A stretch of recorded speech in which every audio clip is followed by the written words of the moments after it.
En Haïti, une nouvelle affaire de kidnapping présumé fait grand bruit et suscite de nombreuses réactions sur les réseaux sociaux et dans l'opinion publique.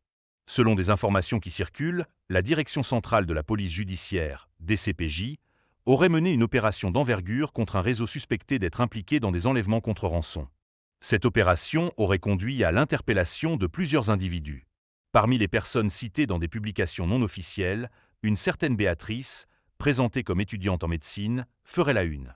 À ce stade, aucune communication officielle détaillée n'aurait confirmé son statut exact, ni son rôle précis dans les faits reprochés.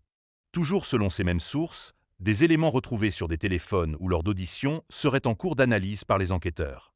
Ces informations, non encore corroborées par un communiqué formel, devraient faire l'objet de vérifications approfondies.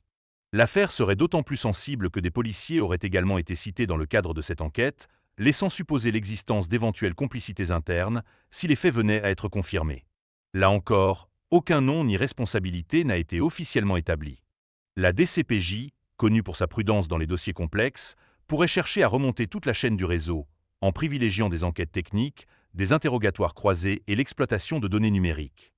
Dans un pays déjà durement frappé par l'insécurité, cette affaire relance le débat sur l'infiltration présumée de certains milieux professionnels par des réseaux criminels, mais aussi sur la nécessité de laisser la justice suivre son cours, loin des jugements hâtifs.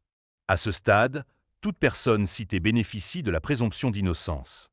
Les autorités sont attendues sur une communication officielle afin de clarifier les faits, confirmer ou infirmer les informations en circulation et situer les responsabilités réelles. Une chose est certaine, si ces faits venaient à être établis, il s'agirait d'un signal fort dans la lutte contre le kidnapping en Haïti. En attendant, la prudence reste de mise.